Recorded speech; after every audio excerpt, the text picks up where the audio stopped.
Hello and welcome to week 31, Communicating with Everyone. Let's have a look at the questions from this week. There are some explain ones and some are demonstrate. But unusually this week we're going to put the demonstrate and the explain ones together and write 5 scenarios. Let's read the questions first. They're all from Unit 3, DPR, Develop Professional Relationships. So DPR 1.2, explain how different social, professional and cultural backgrounds may affect relationships and the way people communicate. And DPR 1.4, explain how barriers to professional relationships can be overcome. So how can you do it well and what are the problems? How can you avoid or overcome these problems? But then we're going to put these together with 5 demonstrate questions and write scenarios. If you've done it for real, you can put in a real example. If you haven't, you can use if. If I was communicating with a person who had English as an additional language, I would. Let's read the questions. DPR 4.1. Use different forms of communication to meet the needs of children and young people. 4.2. Demonstrate how to adapt your communication with children and young people for the age and stage of the development of the child, the context of the communication, and communication differences. 4.3. This is an interesting one. Respond to learners' use of home language and local accents and dialects in a manner which values cultural diversity and reinforces positive self-images. And 5.2, demonstrate how to adapt communication with adults. These 3 were for children, this one is for adults, for cultural and social differences, the context of the communication, and communication differences. Okay. As usual, here is a worksheet with the 5 scenarios on it. Let's have a look at that. Okay, here it is. You've got 1, 2, 3, 4, 5 scenarios to write. And if you explain why you're doing what you're doing, you will get the 2 explain questions and the blue demonstrate ones together. Let's have a look. Okay, so here are the questions that we've just read, and let's have a look at the scenarios. So I'm suggesting in these 5 scenarios, you start by explaining for the 2 explain questions what a good TA should do. As a TA, I would, and don't forget to P. It's explain, so you've got to say, I would do such and such, for example, because. And it says, then you can give a practical example to show how to manage each situation. If you've done it for real in your setting, you can say, when I speak to a member of staff that I work with who has a hearing impairment, I always try to, and say what you do. Or if you haven't, you can say, if I had a member of staff. If you haven't done this in your setting, you can write, if I was talking to. And also I'd like you to say, if I didn't do whatever it is, what might happen? And write a scenario in each one. So the first one is about your social and professional relationships with the other adults in your setting. And I've put, what if you're friends with a staff member inside and outside of school?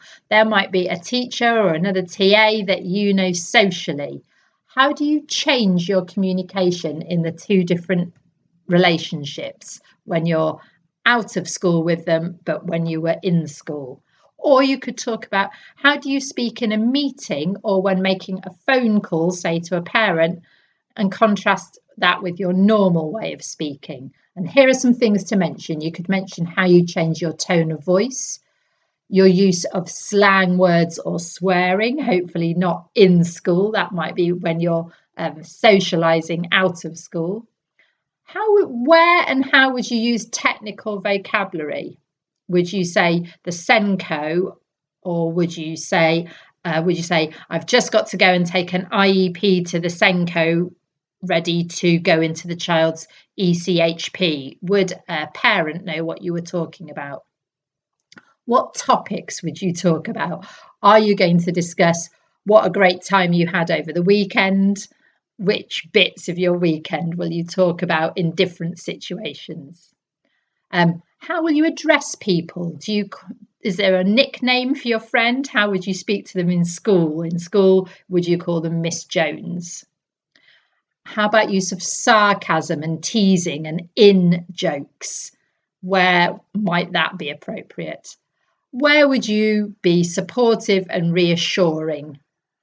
And throughout this, can you try and mention professional boundaries? That's a good phrase to get into your answer.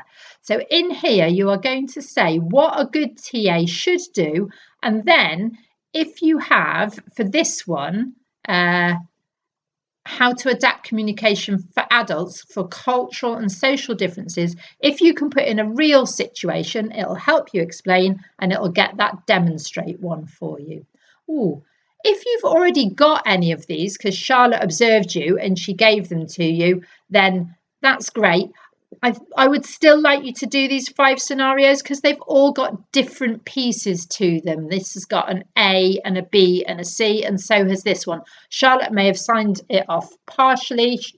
Charlotte or Annie or whoever your assessor is, they might not have given you the whole question. So even if you've got it partially signed off, I'd still like you to do the whole thing. The next one is cultural or religious differences. How would you communicate with staff who have different religious practices? Is there a Muslim member of staff in your school? Or is there a member of staff who has English as an additional language and speaks a different community language from you? Communication differences. And again, look, make sure you spot in the first 3, you're talking about your relationship with other adults in the school, not the children. What would you change when communicating with a staff member who has a hearing impairment or is on the autistic spectrum? Interesting. A student did that for me a couple of years ago and wrote a very good answer. How would you communicate differently with those adults? Again, in each box, you want what you would do, and then if there is a person in that situation in your school, how do you talk to them? If there isn't, you can write a scenario. If there was, I would. Now we're talking about children in the last 2 sections. How should you, as a TA, respond to learners' use of home languages and local accents and dialects in a manner which values cultural diversity and also reinforces positive self-images? So what about children who speak with a local accent or their grammar is Bristolian rather than standard English? If a child says to you, I do's my work, or I goes on the slider, are you going to correct them? I think the usual idea in schools is that when children are speaking, you don't correct them, but in their written work, that would be a good time to point out that there are different ways of writing English. You can write how you speak, which is fine to speak in a different way, but when you're writing, you need to know standard English. Okay, and finally, children who have English as an additional language, how would you adapt your communication when you're speaking to them, but in a way that values their home language?